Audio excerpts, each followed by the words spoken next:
In 1945, Germany lay defeated.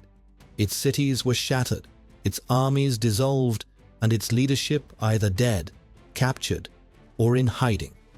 Across the country, the physical symbols of the Third Reich collapsed in smoke and rubble.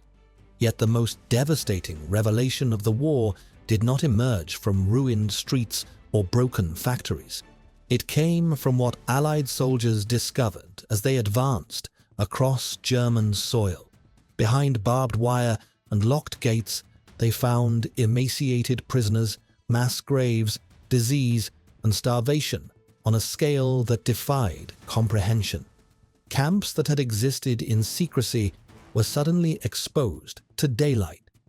The reality of what Adolf Hitler and the Nazi regime had carried out was no longer rumor, propaganda, or intelligence assessment. It was visible, undeniable, and overwhelming. The Allied powers were confronted with a question that had no precedent in modern history. How could a technologically advanced, educated society descend into such systematic cruelty? And once the regime responsible had been destroyed, how could its ideology be removed from the institutions and minds of an entire population? The answer would shape Germany's future, Europe's stability, and the moral framework of the post-war world. This is the story of the struggle to denazify Germany. As Allied forces moved deeper into Germany in the spring of 1945, the war's final phase exposed its darkest truth. Units of the United States Third Army encountered camps where prisoners were barely alive. Bodies lay stacked in courtyards and barracks where food, medicine, and basic care had been deliberately withheld. At Buchenwald alone, tens of thousands had died under conditions designed to strip human beings of dignity, identity, and hope. Among the survivors were hundreds of children, many so weakened that liberation came too late to save them. News of these discoveries traveled rapidly up the chain of command. Within days, senior Allied leaders visited the camps themselves. What they saw produced anger, disbelief, and a determination that these crimes could not be dismissed as the excesses of a brutal war. They were evidence of a system built on terror, exploitation, and mass murder. Photographs and film were ordered to document everything in detail. The German population would be forced to confront what had been done in its name. Beyond Germany's borders, the picture was even more horrifying. In occupied Poland, extermination camps revealed industrialized killing on a scale never before witnessed. Gas chambers, crematoria, and forced labor had been used to murder millions. These were not improvised crimes committed in moments of chaos. They were planned, funded, staffed, and regulated by a modern state. Allied leaders understood that responsibility could not be limited to a handful of fanatics at the top. The machinery of destruction had required widespread participation and compliance. As the scope of Nazi crimes became clear, the question of responsibility grew increasingly complex. The system depended not only on ideological leaders and camp commandants, but on railway workers who transported victims, clerks who processed paperwork, factory managers who exploited slave labor, and local officials who enforced racial laws. Each individual could claim a narrow role, yet together they formed a mechanism of destruction that reached across Europe. The Allies recognized that military defeat alone was insufficient. Nazism was not merely a political party or a set of symbols. It had reshaped education, employment, law, and social life for more than a decade.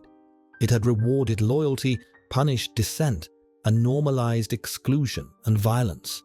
Removing it would require more than arrests and executions. It would require reshaping how Germans understood authority, responsibility, and the rule of law. This realization led to a new and unprecedented policy. Denazification would attempt to dismantle the Nazi system at every level of society. Its goals were threefold: to abolish Nazi institutions, to identify and punish those most responsible for crimes, and to prevent the ideology from re-emerging in any organized form. It was an ambitious plan, applied to a country of tens of millions, devastated by war, short on food and housing, and divided among occupying powers with different political visions. For ordinary Germans, defeat brought confusion and fear alongside exhaustion and relief. Many had lost family members, homes, and livelihoods. Cities were flooded with refugees, former soldiers, and displaced civilians searching for food and shelter. Daily survival often overshadowed questions of guilt and responsibility. At the same time, a moral reckoning loomed. Some Germans denied knowledge of the crimes or claimed they had been deceived by propaganda. Others argued that resistance had been impossible under a dictatorship that punished dissent. The line between victim, bystander, and participant was often blurred, and self-portrayal as powerless became widespread. For survivors of Nazi persecution, the situation was even more complex. Liberation did not immediately restore justice or security. Displaced persons camps filled with people who had nowhere to go. Families had been destroyed, communities erased, and trust shattered.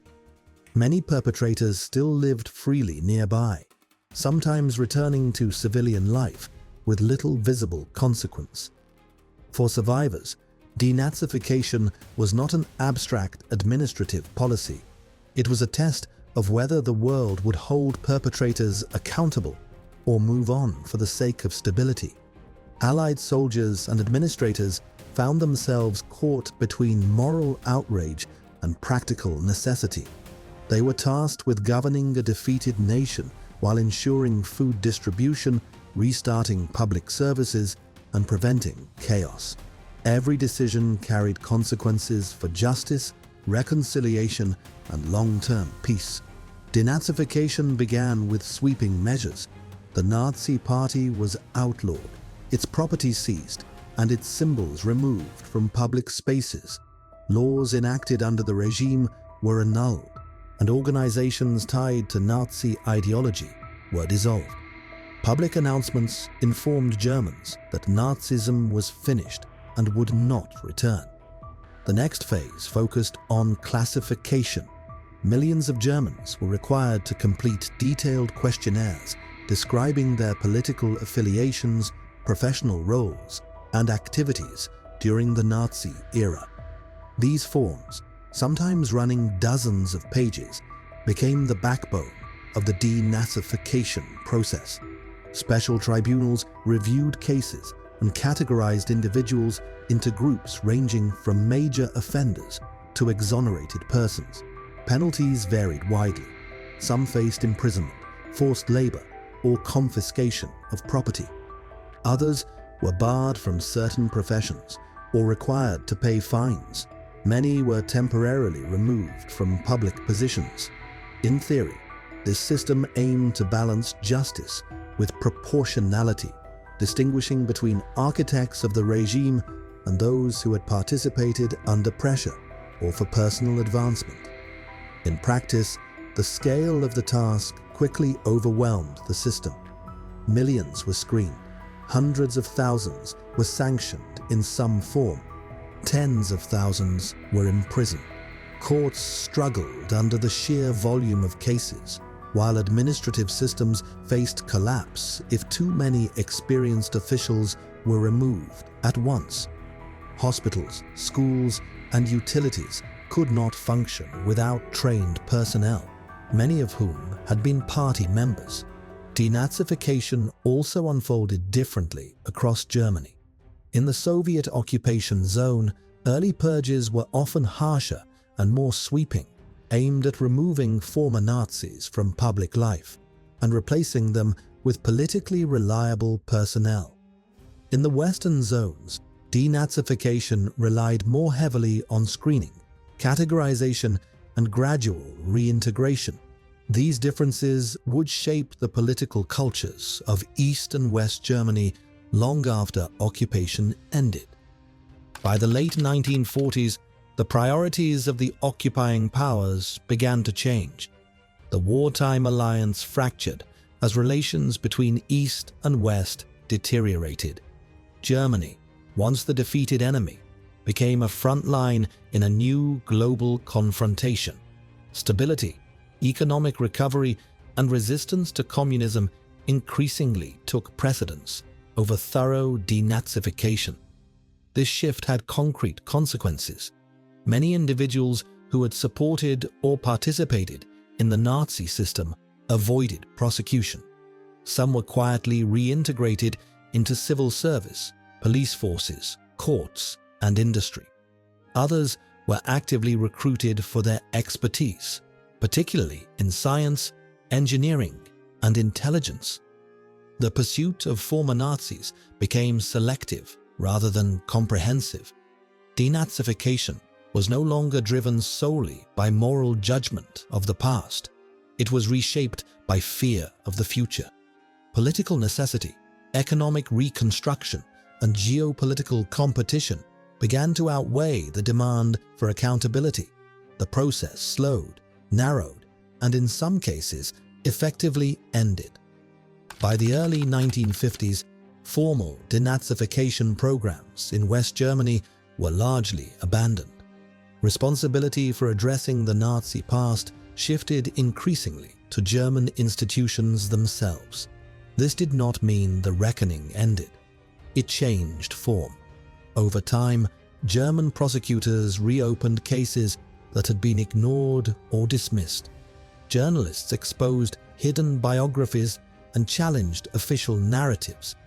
Educators revised curricula to confront the crimes of the Nazi era directly. A younger generation questioned the silences of their parents and demanded answers about what had been done and why it had been tolerated. Memorials, museums, and documentation centers preserved evidence that could not be erased. Public debates grew more open and more critical. The confrontation with the past moved from imposed punishment to internal examination.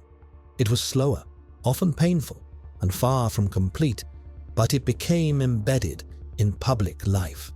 Denazification, in this sense, was neither total nor symbolic alone. It was uneven, incomplete, and real. Germany did not denazify because every criminal was punished or every believer was reformed. It denazified because the regime that enforced the ideology was destroyed, its legitimacy exposed, and its crimes documented beyond denial.